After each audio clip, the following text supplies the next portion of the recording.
하나님의 크신 은혜와 평강이 이 말씀을 듣는 모든 분들의 삶에 가득하기를 간절히 기도합니다. 오늘 우리가 함께 나눌 이야기가 여러분의 마음에 깊은 울림을 주고 삶의 새로운 동력이 되기를 소망합니다. 만약 이 말씀이 당신의 영혼에 와닿는다면 구독과 좋아요를 통해 이 은혜를 더 많은 이들과 함께 나누는 축복의 통로가 되어주시길 부탁드립니다. 당신의 작은 손길이 누군가에게는 큰 위로와 희망이 될 수 있습니다. 기도 없이는 승리할 수 없습니다. 기도는 하늘의 창고를 여는 열쇠이며 그 놀라운 자원들이 이 땅에 풀어지게 하는 통로입니다. 여러분은 어떠신가요? 저는 이 땅에서 하나님이 예비하신 모든 것을 경험하기 위해 천국까지 기다리고 싶지 않습니다. 하나님께서 이 땅에서 우리에게 주시고자 하는 천국의 기쁨, 그 작은 조각이라도 있다면 저는 바로 지금 그것을 누리고 싶습니다. 그리고 기도는 바로 지금 당신에게 허락된 그 천국의 조각들을 맛보게 하는 가장 강력한 수단입니다. 우리는 주님과의 관계 속에서 그 어떤 것보다 우리 자신의 눈으로 주님을 보고 우리 귀로 그분의 음성을 듣기를 갈망하는 자리에까지 나아가야 합니다. 구약에서 홍해를 가르셨던 바로 그 하나님, 신약에서 죽은 나사로를 살리셨던 바로 그 하나님, 그 위대한 역사를 단지 다른 사람들의 간증으로만 듣고 박수치는 것에 만족해서는 안 됩니다. 우리 스스로가 그 기적의 주인공이 되고 하나님과의 인격적인 만남을 체험하는 그 줄에 서기를 사모해야 합니다. 사랑하는 여러분, 주님께서 여러분 안에 얼마나 놀라운 잠재력을 심어두셨는지 여러분은 상상조차 하지 못할 것입니다. 지금 당신의 머릿속에 하나님께서 내 인생을 통해 이 정도 일을 하시겠지라고 생각하는 그 어떤 그림이 있다면 그것은 하나님이 실제로 계획하고 계신 것에 비하면 너무나도 작은 것입니다. 여러분은 하나님이 당신을 위해 마음에 품고 계신 그 원대한 계획을 감히 헤아릴 수 없습니다. 제가 왜 이렇게 담대하게 말할 수 있는지 아십니까? 전 세계 70억이 넘는 인구 중에서 하나님께서 바로 우리를 택하여 이 자리에 모으시고 이 말씀을 듣게 하셨다는 사실 때문입니다. 수많은 사람들 중에 바로 당신을 선택하셨다는 것은 하나님께서 당신을 향한 특별한 기대를 갖고 계심을 의미합니다. 이제 당신은 상상조차 할 수 없었던 새로운 여정을 떠나게 될 것입니다. 제가 아들 셋을 키우고 있는데 이 아이들은 모두 거인처럼 큽니다. 큰 아들은 15살인데 키가 188cm의 신발은 320mm를 신습니다. 13살 둘째도 185cm에 육박합니다. 9살 막내도 형들을 무섭게 따라오고 있죠. 이 아이들을 먹이는 것만으로도 정말 큰일입니다. 아이들은 운동을 참 좋아해서 계절마다 다른 스포츠를 즐깁니다. 둘째 아들은 오랫동안 야구를 했습니다. 저는 야구 시즌을 참 좋아했습니다. 특히 봄에 하는 야구 경기는 선선한 저녁 바람을 맞으며 아이가 연습하는 모습을 지켜볼 수 있어 좋았습니다. 조명이 켜진 관중석에 앉아 그라운드를 누비는 아들을 보며 봄날 저녁의 정취를 만끽하곤 했죠. 하지만 봄 야구의 유일한 문제는 곧 여름 야구로 이어진다는 것입니다. 제가 사는 텍사스의 여름은 그냥 더운 게 아니라 살이 타들어갈 듯이 뜨겁습니다. 마치 태양이 저에게 무슨 원한이라도 있는 것처럼 온 여름 내내 저를 괴롭히는 것만 같았죠. 그런 땡볕 아래에서 아이의 경기를 즐기기는 쉽지 않습니다. 특히 시즌이 끝날 무렵 열리는 토너먼트는 정말 힘듭니다. 목요일 아침 8시부터 시작해서 정오, 오후 2시까지 경기가 이어지고 아이팀이 이기기라도 하면 금요일, 토요일까지 경기는 계속됩니다. 타는 듯한 태양 아래 앉아 아이가 잘하고 있다는 사실에 기뻐해야 하지만 속으로는 제발 져서 집에 갈 수 있기를 기도하는 게 옳은 일인지 고민하게 됩니다. 몇 년 전 그런 토너먼트가 한창이던 어느 날이었습니다. 3일째 되는 날이었죠. 땀으로 흠뻑 젖은 채 점심시간이 되자 우리는 에어컨과 얼음물이 있는 식당으로 피신했습니다. 재충전을 하고 경기장으로 돌아왔습니다. 주차장에서 다음 경기에 필요한 장비들을 꺼내 아들의 뒤를 따라 덕아웃으로 걸어가고 있었습니다. 제 아들은 원래 활발하고 도전을 즐기는 성격입니다. 그날도 어깨를 펴고 턱을 든 채 다음 경기에 대한 기대로 발걸음이 가벼웠습니다. 아들은 야구에 꽤 재능이 있었습니다. 10살 때 이미 홈런을 쳐냈고 일루수로서도 훌륭했죠. 저는 그런 아들의 뒷모습을 흐뭇하게 바라보며 걸었습니다. 그런데 주차장에서 덕아웃까지 그 짧은 거리를 걷는 동안 아들에게서 무언가 변화가 일어나는 것을 목격했습니다. 자신감 넘치던 발걸음은 어느새 주저하는 듯 보였고 어깨는 움츠러들고 고개는 푹 숙여졌습니다. 불안한 듯 손을 만지작거리고 주위를 두리번거렸습니다. 갑자기 불안과 두려움에 사로잡힌 아들의 모습에 저는 무슨 일이 일어난 건지 주위를 살폈습니다. 그때 저는 우리가 다음 상대팀 선수들 옆을 지나가고 있다는 것을 깨달았습니다. 그들은 떡갈나무 그늘 아래 잔디밭에 누워 다음 경기를 준비하고 있었습니다.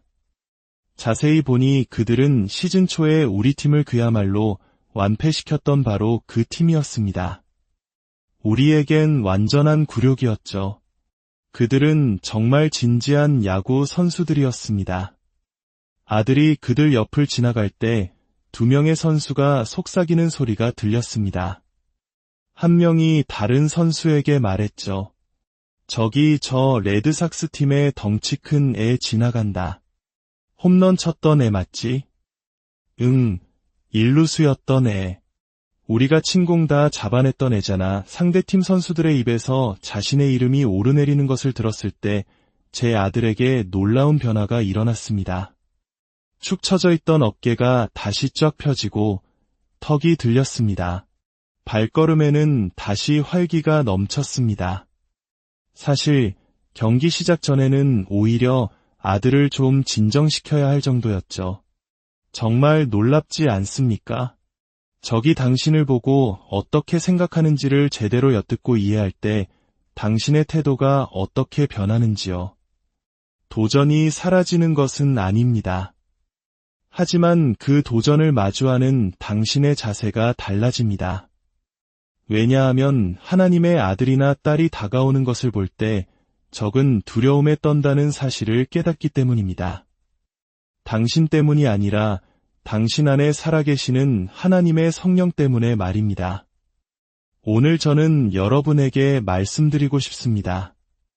비록 당신 자신은 하나님 말씀이 선포하는 당신의 정체성을 믿지 못할지라도 당신의 원수인 사탄은 그것을 믿는다는 사실을 알아야 합니다. 사탄은 하나님의 말씀이 당신에 대해 선포하는 모든 것이 진실임을 알고 있습니다. 당신이 용서받았다는 사실, 그리스도 예수 안에 있는 자에게는 결코 정죄함이 없다는 사실을 사탄은 알고 있습니다. 당신에게 승리가 주어졌다는 것, 당신이 성령으로 유능하게 되었다는 것을 압니다. 당신에게는 더 이상 수치심도 죄책감도 없다는 것을 압니다. 당신이 두려워하는 영이 아니라 능력과 사랑과 절제하는 마음의 영을 받았다는 것을, 그리고 결국에는 우리가 승리한다는 사실을 사탄은 똑똑히 알고 있습니다. 그런데 얼마나 안타까운 일입니까? 원수가 당신의 잠재력을 당신 자신보다 더 믿고 있다면 말입니다. 우리가 이 자리를 떠나면서 하나님께서 부어주신 모든 영감과 말씀을 받았음에도 불구하고 예전과 똑같은 모습으로 살아간다면 그것은 얼마나 큰 비극이겠습니까? 원수는 당신의 삶 앞에 도전을 흩뿌려 놓을 것입니다. 우리는 곧 집으로, 현실로 돌아갑니다. 그곳에는 대학 캠퍼스의 도전, 가정의 문제, 인간관계의 어려움, 직장의 스트레스가 우리를 기다리고 있을 것입니다. 원수가 바라는 것은 단 한 가지, 그 문제들을 보고 당신이 두려움과 불안감에 움츠러들어 하나님이 당신에게 맡기신 사명의 자리에 결코 나아가지 못하게 하는 것입니다. 예수 그리스도를 믿는 순간 원수는 더 이상 당신을 파괴할 수 없다는 것을 압니다. 그래서 남은 시간과 에너지를 총동원하여 당신을 낙심시키고 주의를 흐트려 두려움 속에 주저앉게 만들려고 발버둥칩니다. 이것이 바로 사도 바울이 우리에게 생명줄과도 같은 성경 구절을 남겨준 이유입니다. 에베소서 6장 10절에서 그는 이렇게 말합니다. 끝으로 너희가 주 안에서와 그 힘의 능력으로 강건하여지고 마귀의 간계를 능히 대적하기 위하여 하나님의 전신갑주를 입으라. 바울은 명확히 말합니다. 우리에게는 영적인 전쟁이 있고 눈에 보이지 않는 원수가 존재한다고 말입니다. 그 원수는 교활한 계략으로 당신을 넘어뜨리려 합니다. 이 자리를 떠날 때 당신을 대적하고 당신이 잘 되는 것을 원치 않는 원수가 있다는 사실을 기억해야 합니다. 그는 당신이 그리스도 예수 안에서 주어진 승리 가운데 굳건히 서지 못하도록 당신의 삶에 온갖 도전을 일으킬 것입니다. 원수는 자신이 눈에 보이지 않기 때문에 존재하지 않는다고 그저 동화 속에나 나오는 허구의 인물이라고 당신이 믿기를 원합니다. 그는 교묘한 속임수의 대가이며 삶의 가장 시급한 문제들 뒤에 자신을 숨기려 합니다. 그래서 우리가 그 문제의 배후에 자신이 있다는 사실을 잊어버리게 만듭니다. 우리는 사람을 탓하고 환경을 탓하고 재정적인 문제를 탓합니다. 하지만 원수는 우리가 눈에 보이는 것들과 싸우는 동안 잘못된 대상에게 잘못된 무기를 사용하며 힘을 빼기를 원합니다. 기억하십시오. 당신의 진짜 문제는 눈에 보이지 않고 영적인 것입니다. 그렇다면 당신에게는 그 영적인 영역에서 통하는 무기가 필요합니다. 사도 바울은 말합니다. 당신의 원수는 옆에 앉은 사람이 아닙니다. 당신의 부모님도 까다로운 교수님도 직장 상사도 아닙니다. 당신의 진짜 원수는 눈에 보이지 않습니다. 몇 년 전 동네 교회에서 열린 가을 축제에 아이들을 데려간 적이 있습니다. 트렁크 오어 트리디라고 교인들이 주차장에 차를 대고 트렁크를 꾸며 아이들에게 사탕을 나눠주는 행사였죠. 그날 가장 긴 줄은 어느 차 뒤가 아니라 거대한 트럭 뒤에 있었습니다. 그들은 트럭 짐칸에 두더지 잡기 게임을 만들어 놓았습니다. 아이들은 플라스틱 망치를 들고 튀어나오는 인형을 때리느라 정신이 없었죠. 제 아들 주드와 함께 줄을 서 있는데 우리 뒤에 있던 4~5살쯤 되어 보이는 아이가 엄마에게 온갖 불평을 쏟아내고 있었습니다. 이 긴 줄을 서야 하는지, 인형을 때려봤자 다시 튀어나오는데 이 게임을 왜 하는지 이해할 수 없다는 것이었죠. 주변 사람들은 모두 그 아이의 귀여운 투정에 웃음을 터뜨렸습니다. 결국 아이는 폭발하고 말았습니다. 앞으로 달려가더니 인형이 튀어나오던 테이블의 천을 확 걷어버렸습니다. 그 아래에는 양손에 인형을 끼고 구멍으로 내밀고 있던 3명의 어른이 앉아 있었습니다. 그날 우리는 큰 웃음과 함께 큰 교훈을 얻었습니다. 눈에 보이는 현상 뒤에는 항상 그것을 조종하는 보이지 않는 실체가 있다는 것입니다. 만약 당신의 삶에 불쑥불쑥 튀어나오는 문제들만 때려잡으려고 모든 시간과 에너지를 쏟아붓는다면 당신은 금방 지치고 좌절하게 될 것입니다. 하나를 해결하면 또 다른 것이 튀어나올 테니까요. 사도 바울이 말하는 것처럼 커튼을 걷어내고 원수에게 내 정체를 안다. 이제부터는 진짜 통하는 무기를 사용하겠다고 선포해야 합니다. 원수의 계략은 매우 치밀합니다. 그는 당신의 약점을 정확히 알고 있습니다. 당신이 가장 피곤할 때, 가장 연약할 때, 가장 배고프고 외로울 때, 바로 그 순간에 당신을 유혹할 가장 매력적인 당근을 흔들어댑니다. 그것은 우연이 아닙니다. 바로 계략입니다. 원수가 전략을 가지고 있다면 우리에게도 전략이 필요합니다. 사도 바울은 그 전략을 하나님의 전신갑주라고 말합니다. 진리의 허리띠, 이의 호심경, 평안의 복음이 준비한 신, 믿음의 방패, 구원의 투구, 그리고 성령의 검곧 하나님의 말씀입니다. 하지만 바울은 여기서 멈추지 않습니다. 저는 7번째 갑옷이 있다고 믿습니다. 바로 18절에 나오는 기도입니다. 하루에 한 번 악마를 쫓기 위한 기도, 식사 때마다 습관처럼 하는 그런 기도가 아닙니다.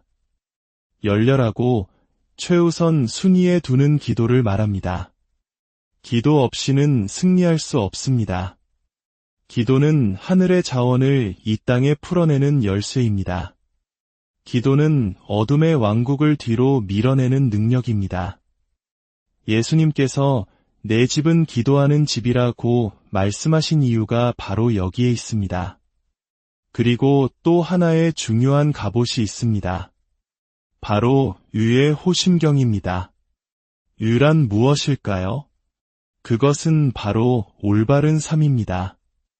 제가 사는 곳 근처에 사는 친구 집 앞에는 연못이 있습니다.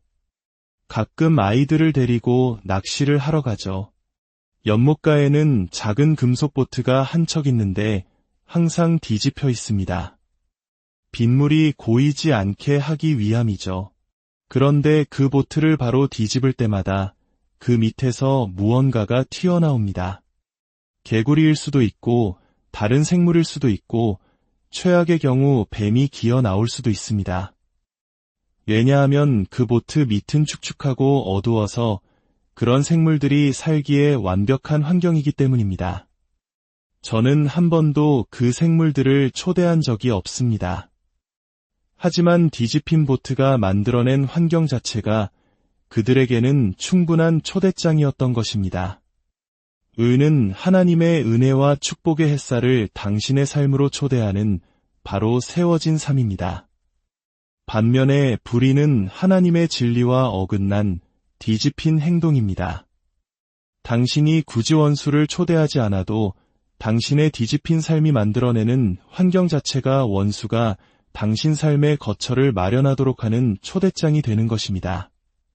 우리가 아무리 원수를 대적하여 기도한다 할지라도 이 자리를 떠나 거룩함 속에서 행하지 않고 하나님의 진리와 일치하는 삶을 살지 않는다면 우리의 기도는 헛된 숨결에 불과할 것입니다. 바울은 누군가는 올바르게 살아야 한다고 말합니다. 그것은 바로 거룩함입니다. 우리 할머니, 할아버지 세대에는 거룩함이라는 단어가 살아 있었습니다. 흙과 백이 분명했고 회색 지대는 적었습니다. 물론 있는 모습 그대로 오라는 말은 맞습니다. 하지만 있는 모습 그대로 머물러서는 안 됩니다. 형제자매 여러분, 하나님의 자비하심으로 권합니다. 여러분을 부르신 그 부르심에 합당하게 행하십시오. 이 주말 동안 받은 모든 진리의 말씀에 당신의 삶의 방식을 맞추십시오. 부도덕한 삶, 부도덕한 말, 하나님의 진리와 어긋나는 습관과 관계 속에 계속 머물겠다고 고집부리지 마십시오. 보트를 바로 세워 당신의 삶에 임하는 하나님의 은혜를 초대하십시오. 의는 당신의 흉배, 즉 심장을 보호하는 갑옷입니다. 로마 군인에게 흉배는 가장 중요한 장기인 심장을 보호했기에 매우 중요했습니다. 육체의 생명력이 심장에서 나오듯 우리의 영적 생명력은 영적인 마음에서 나옵니다. 원수가 다른 무엇보다 당신의 마음을 노리는 이유가 바로 여기에 있습니다.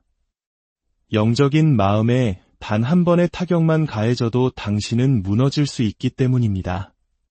우리의 영적인 마음은 생각, 감정, 야망, 그리고 양심으로 구성됩니다.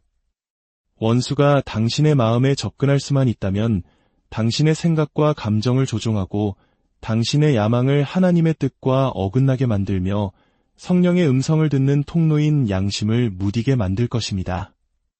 거룩함은 원수의 정면 공격을 막아주는 당신의 흉배입니다. 거룩함은 원수가 당신의 삶에서 발붙일 곳을 찾지 못하게 합니다. 오늘 저는 여러분에게 올바르게 살라고, 거룩하게 살라고 말씀드리러 왔습니다. 여러분이 들은 모든 말씀을 단지 지식으로만 남겨두지 말고 그 말씀에 따라 살아가십시오. 어느 날 기차가 지나가는 소리에 잠을 깬 이야기가 생각납니다. 저는 강연을 위해 멤피스라는 도시에 갔고 몹시 피곤한 상태로 호텔에 도착했습니다. 일찍 잠자리에 들었지만 새벽 3시쯤 호텔 바로 뒤를 지나는 기차의 굉음에 잠이 깼습니다. 다음 날 아침 저를 데리러 온 분에게 기차 소리에 대해 불평했지만 그분은 죄송해요. 그 기차에 대해 깜빡했네요. 저희는 하도 오래 살아서 기차 소리에 익숙해져서 이제는 들리지도 않아요. 라고 말했습니다. 어쩌면 우리도 마찬가지 아닐까요? 우리는 하나님의 임재와 능력이라는 축복의 동네에 너무 오래 살아온 나머지 하나님의 영광의 기차가 경적을 울리며 지나갈 때 그 축복을 더 이상 인식하지 못하게 된 것은 아닐까요? 누가복음에는 예수님이라는 하나님의 영광의 기차를 만난 사람들의 이야기가 가득합니다. 누가는 단지 그들의 이야기를 전하는 것이 아니라 우리 또한 예수님과의 인격적인 만남을 기대해야 한다는 것을 보여주기 위해 그 이야기들을 기록했습니다. 어제의 기적에만 박수치기 위해 이 자리에 모였다면 우리는 시간을 낭비한 것입니다. 저는 오늘 나의 삶 속에서 나의 가정과 직장 속에서 살아계신 하나님의 능력을 만나고 싶습니다. 여러분도 그러신가요? 누가는 이스라엘 민족이 로마의 압제 아래 고통받던 시기에 이 글을 썼습니다. 그들은 영웅, 즉 메시아가 나타나 자신들을 구원해 주기를 간절히 기다렸습니다. 어쩌면 지금 우리도 마찬가지일지 모릅니다.